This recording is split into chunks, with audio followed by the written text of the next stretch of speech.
Pagbasa mula sa aklat ng Eksodo. Mula sa Refidim, nagpatuloy sila sa ilang ng Sinai at nagkampo sa tapat ng bundok. Si Moises naman ay umakyat sa bundok upang makipag-usap sa Diyos. Sinabi sa kanya ni Yahweh, "Ito ang sabihin mo sa angkan ni Jacob, sa mga Israelita. Nakita ninyo ang ginawa ko sa mga Ehipsyo. Nakita rin ninyo kung paanong dinala ko kayo rito tulad ng isang agilang nagdala sa kanyang mga inakay. Kung susundin ninyo ako at magiging tapat sa ating kasunduan, kayo ang magiging bayang hinirang. Ang buong daigdig ay akin, ngunit kayo'y aking itatangi. Kayo'y gagawin kong isang kaharian ng mga pari at isang bansang banal."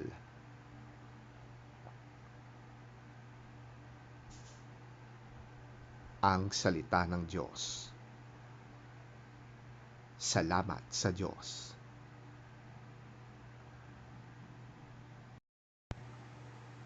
Pagbasa mula sa sulat ni Apostol San Pablo sa mga taga-Roma. Sapagkat noong tayo'y mahihina pa, namatay si Kristo sa takdang panahon para sa mga makasalanan. Mahirap mangyaring ialay ni numan ang kanyang buhay alang-alang sa isang taong matuwid. Kahit na maaaring may mga has na gumawa nito alang-alang sa isang taong mabuti. Ngunit ipinadama ng Diyos ang kanyang pag-ibig sa atin nang mamatay si Kristo para sa atin noon tayo'y makasalanan pa. Kaya't sa pamamagitan ng kanyang dugo, tayo ngayon ay napawalang sala at tiyak na maliligtas tayo sa poot ng Diyos. Dati, tayo'y mga kaaway ng Diyos, ngunit tinanggap na niya tayo bilang mga kaibigan sa pamamagitan ng pagkamatay ng kanyang anak. At dahil dito, tiyak na maliligtas tayo sapagkat si Kristo ay buhay. At hindi lamang yan, tayo'y nagagalak at nagpupuri sa Diyos sa pamamagitan ng ating Panginoong Hesukristo, sapagkat dahil sa Kanya ay tinanggap tayo bilang mga kaibigan ng Diyos.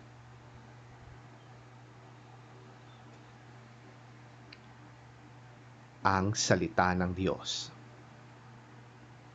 Salamat sa Diyos. Ang mabuting balita ng Panginoon ayon kay San Mateo. Papuri sa iyo, Panginoon. Nang makita niya ang napakaraming tao, nahabag siya sa kanila sapagkat sila'y nanlulupaypay at litong-lito parang mga tupang walang pastol. Kaya't sinabi niya sa kanyang mga alagad, "Napakarami ng aanihin, ngunit kakaunti ang mag-aani.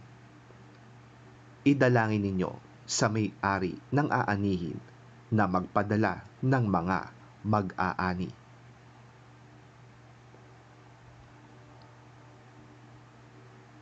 Tinipon ni Jesus ang 12 alagad at binigyan sila ng kapangyarihang magpalayas ng masasamang espiritu at magpagaling ng mga may karamdaman. Ito ang mga pangalan ng 12 apostol. Si Simon, na tinatawag ding Pedro, at si Andres na kanyang kapatid. Sina Santiago at Juan na mga anak ni Zebedeo. Si Felipe, si Bartolome, si Tomas, si Mateo na maniningil ng buwis, si Santiago na anak ni Alfeo, at si Tadeo, si Simon na makabayan at si Judas Iscariote na nagkanulo kay Jesus.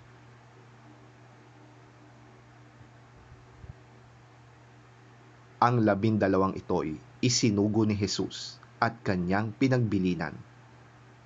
Huwag kayong pupunta sa lugar ng mga hintil o sa alinmang bayan ng mga Samaritano.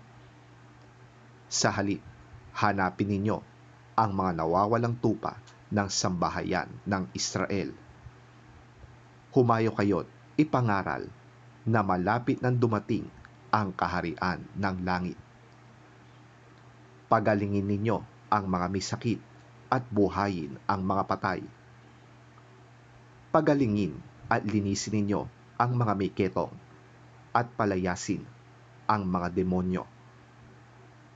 Yamang tumanggap kayo ng walang bayad, magbigay naman kayo ng walang bayad.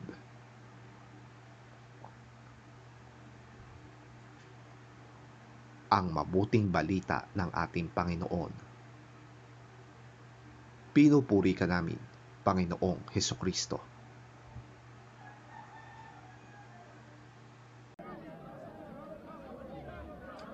When he saw the crowds, he had compassion on them, because they were harassed and helpless, like sheep without a shepherd.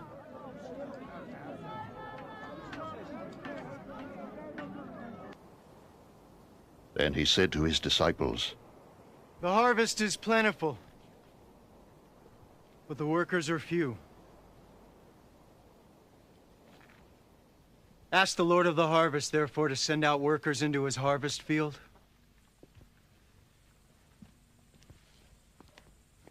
He called his 12 disciples to him and gave them authority to drive out evil spirits and to heal every disease and sickness. These are the names of the 12 apostles. First, Simon, who is called Peter, and his brother Andrew, James, son of Zebedee, and his brother John, Philip and Bartholomew, Thomas and Matthew, the tax collector,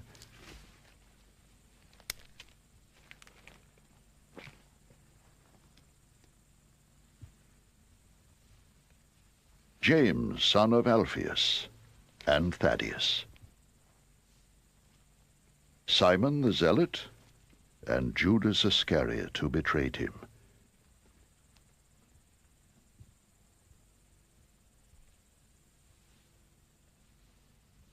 These 12 Jesus sent out with the following instructions. Do not go among the Gentiles, or enter any town of the Samaritans. Go rather to the lost sheep of Israel. As you go, preach this message. The kingdom of heaven is near. Heal the sick, raise the dead, cleanse those who have leprosy, drive out demons. Freely you have received, freely give.